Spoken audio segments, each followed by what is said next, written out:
this is James Kinney for Discover the Finger Lakes, and I am in my hometown of Fort Smith, Arkansas. This is going to be for the month of November, and we're going to do things a little different. No hiking, no biking, but all historical. And this one is kind of dear to my heart. And you see this monument behind me, that is William O. Darby, General William O. Darby. He was the commander of the Ranger forces in World War II. And also, we're going to talk about him, not only him, but we're going to show you the connection between him and my grandfather, who was a Ranger in World War II. And we have special guests. You know Uncle Grizzly, he's filming. Hey everybody, I'm back here behind the camera this time. And we have Gina. Hi. And then of course my wife is taking pictures there. She's here with us. And so we're also going to show you an old amphitheater when they were doing some changes. Actually, it has to do with Ben Guerin and improvements.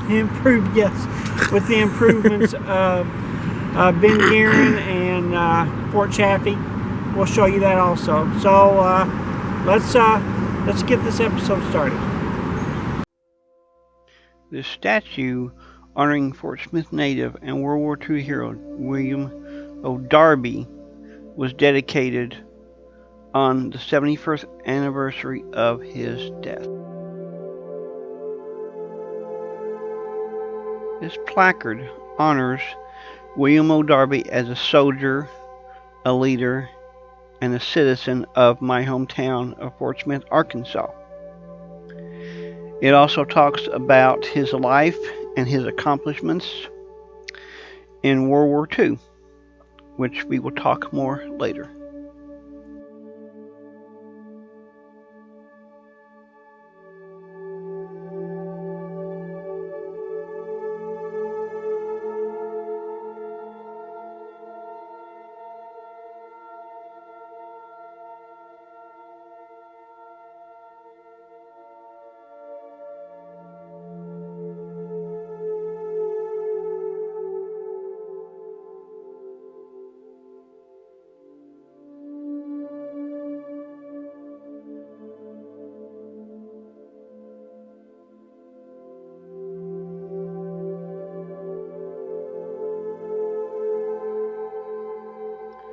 The statue was funded through private donations to the Darby Legacy Project.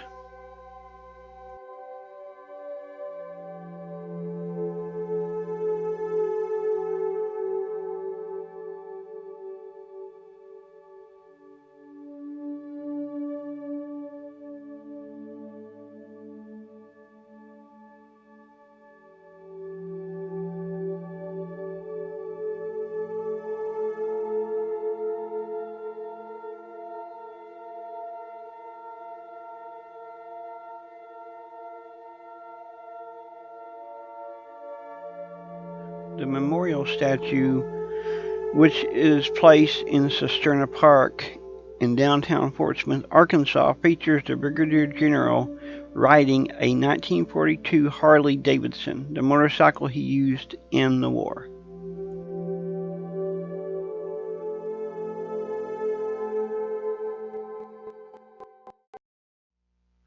William Darby was born on February 8th, 1911 in Fort Smith, Arkansas. His father was Percy Darby and his mother was Nell. Darby attended Belgrove School through the 6th grade and then went to Fort Smith Senior High School.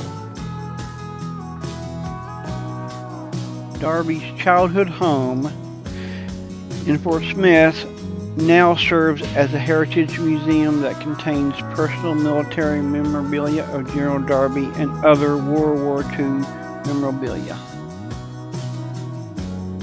After his graduation in 1929, Darby received an appointment to West Point Military Academy, where he served as a cadet company commander. He graduated from West Point on June 13, 1933. He was commissioned as a second lieutenant and assigned to the 1st Battalion, 82nd Field Artillery of the 1st Cavalry.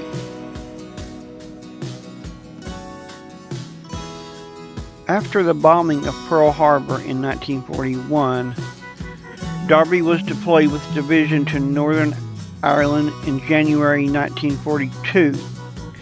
General Hartle chose Captain Darby to organize and train a new elite commando unit. Darby received a promotion to major, and the official activation of the 1st United States Army Ranger Battalion took place on July 9, 1942. Darby went into action with his Rangers, spearheaded the Central Task Force as part of Operation Torch under the command of Major General Lloyd Friedendahl during the November 8, 1942 North Africa invasion. Darby's unit executed a number of successful night attacks. They landed at Azrou, Algeria, near Oran. Near the closing of the Tunisian campaign, Darby set about training and expanding the Rangers into 3 battalions. On July 10, 1943, the 1st, 3rd, and 4th Ranger Battalions spearheaded the invasion of Sicily. The 3 Ranger Battalions were the first to land during the invasion of Italy on September 9, 1943. Early in the morning of January 22, 1944, they landed unopposed in the harbor of Anzio. They had control from the moment they landed. On January 30, 1944, the 1st and 3rd Battalions, however, suffered severe casualties in the battle for Cisterna, Italy, and were consolidated with the 1st Special Service Force.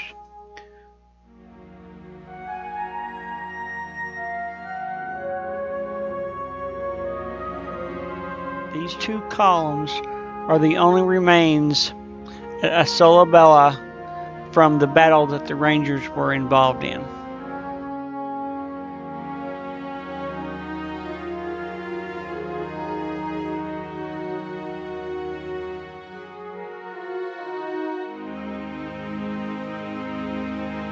Unfortunately, on April 30th, 1945, while Darby was issuing orders for the attack on Trento, there was a shell burst in the middle of the assembled officers, and Darby was killed.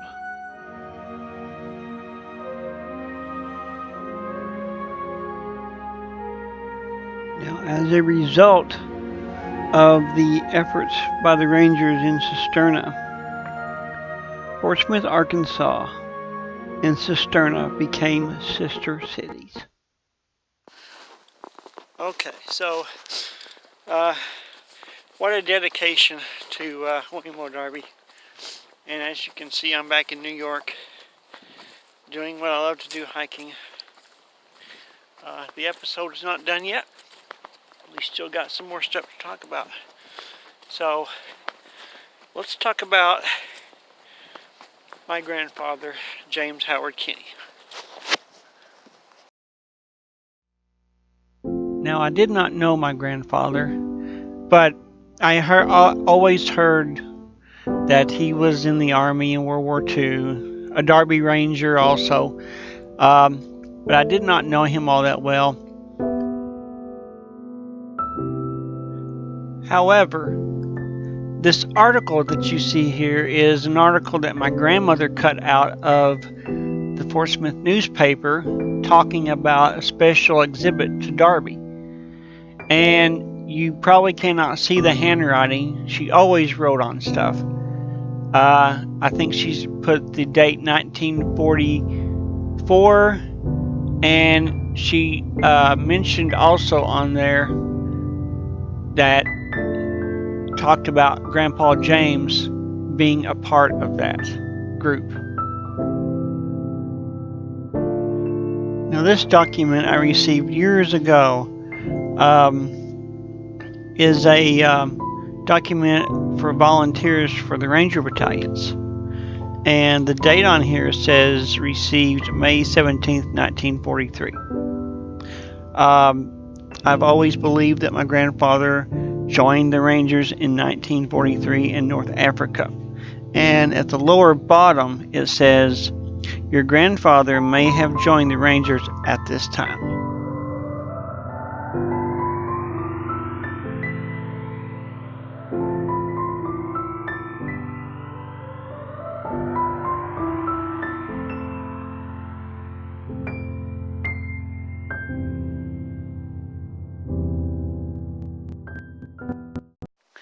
Okay, so that's what I know about my grandfather.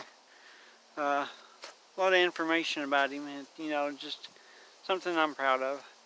But there's more. In 2004, I was living in Charleston, Arkansas, when I got a phone call from a gentleman by the name of Donald Goldie. And he asked for my grandfather. And I told him, I said, well, my grandfather died in the 70s. And he was upset. And then he began to tell me that he was in a foxhole with my grandfather in Mussolini's Canal. In this picture that Mr. Goldie sent, it shows where he marked on there where it says James and I dug in. And this must have been at Mussolini's Canal. Okay, so I have a letter that was from Mr. Goldie to my dad, because it was, I don't know, not that long after him and my dad was talking. And this is the letter. It says, Dear James, you sort of caught me off guard when you called last night, but it was good to hear from you. I got pneumonia and it's setting me back a little. Anyway, your dad and I dug a dugout about 6 feet deep and approximately 7 or 8 feet square into the bank of the hill on the side of the Mussolini Canal on the Anzio beachhead. In Italy, that was in 1944, around the last part of April or in May. And there's a funny story here with this letter. And Mr. Goldie told me about this. That he said, my grandfather went on patrol and shot 3 Nazis. And he said they were like shooting ducks. And so Mr. Goldie made the joke. He said, well, you should have shot ducks instead and we would have had something to eat. But he said that my grandfather was chunky and muscular, and I guess he was a pretty good shot. Now, he also says, your dad and I used to cook on an open fire outside. We mostly ate 5 and 10 rations, and sometimes 5 and 1 rations. That was considered pretty good, judging from what there was. Oh, we also had all the milk we wanted, because I had a cow on the front lines. And we all had milk, although I can't recall him drinking any. Maybe I didn't pay too close attention to that. So, that's just a little bit of a story about my grandfather, Mr. Goldie, but there is more. Now, Mr. Goldie mentioned here, your son James told me your dad was blinded by gas. I heard that the Germans dropped some gas shells on us, but I didn't think it got any of us. I was really sorry to hear about that when your son told me about your dad being blinded. He says, on May 23rd, 1944, we broke out of Anzio toward Rome. and he said this is when it must have happened with gas. So that's quite an interesting story, and so I have pictures to follow of Mr. Goldie. In this picture here that Mr. Goldie sent, he does mention his name is down there on the bottom, and it says, and it's showing him milking a cow, and there is a date, 1944, Anzio, Italy. In this picture that was sent from Mr. Goldie, he is escorting prisoners of war in Italy. Here's an interesting thing here. First Special Service Force, showing my grandfather from Fort Smith, Arkansas, 3-2. And also Mr. Goldie from Michigan, 3-2 as well. Okay, so that turned out pretty good, I think. Had quite a bit of information. Would like to know more. Supposed to know more, but that's all I have. And there was another report mentioned to me that on 6/20/43 was the first mention of my grandfather. That was from a reliable source. And also, my grandpa and Mr. Goldie were in the same battalion in the First Special Service Force, which is also known as the Black Devils Brigade. So that is it for that segment. Hope you enjoyed that segment. And so now we're going to look at one more thing that I filmed in Fort Smith, Arkansas. It's an amphitheater. And so also at the end of this episode, I will leave links if you want to learn more about the Darby Rangers and World War II. I'll leave some links for you. So anyway, let's take a look at this amphitheater. Now I'll show you kind of a little bit of a secret place. Not too secret, but it does have bike trails, which someday we might ride. But we're going to show you something that kind of interesting here.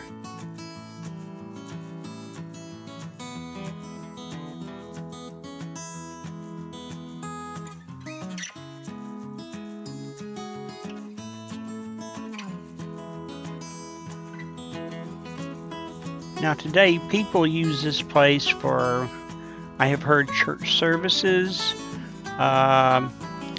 maybe music, entertainment, but also the views. What else is it?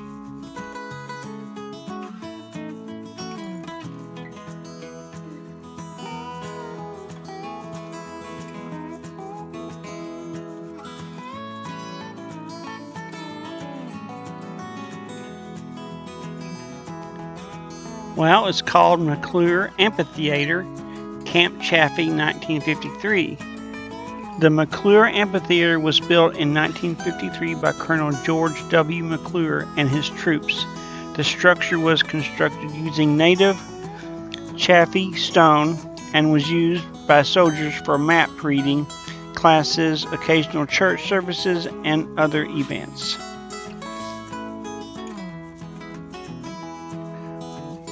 Colonel McClure was in charge of a self-described, energetic but difficult to control group of soldiers. We had a tremendous disciplinary problem. They built this, and with all their work, when night came, they were too tired to go into town, he said in 1980 upon visiting the site after retirement.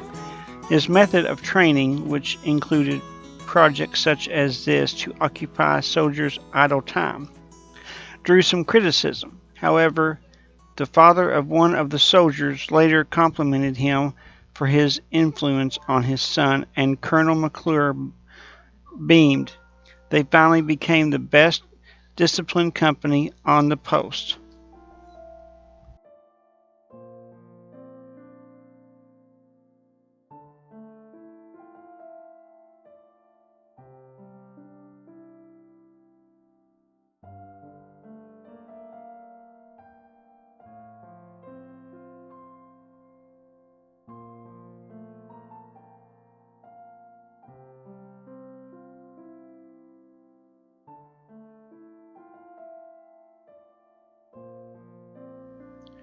I have been here twice in my lifetime and have found out of everything else that the views of Fort Smith is the best thing. And I would come here at night at sunset.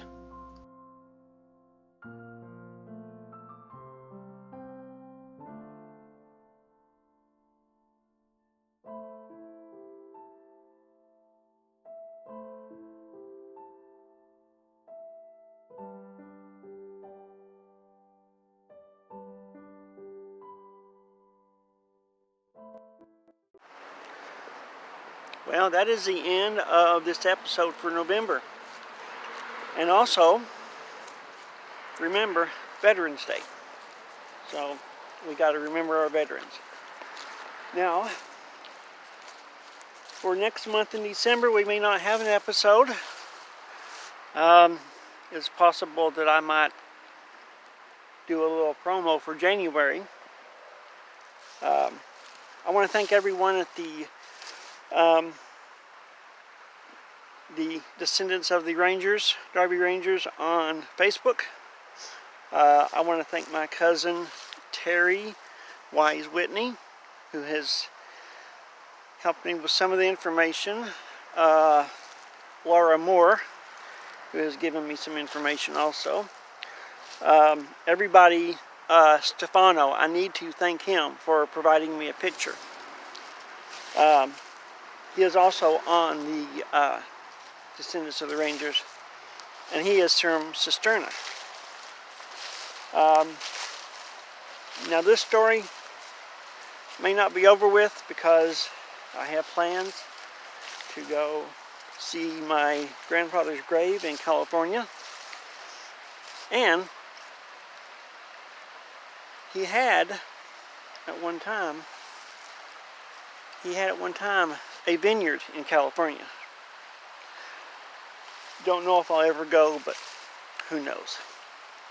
So, thanks for watching, everyone. We will see you either in December or possibly January, and hope that Brady and Bianca will be back. Thanks for watching, and if you want to look at all of our other videos, go to our YouTube channel, Discover the Finger Lakes. Thanks for watching.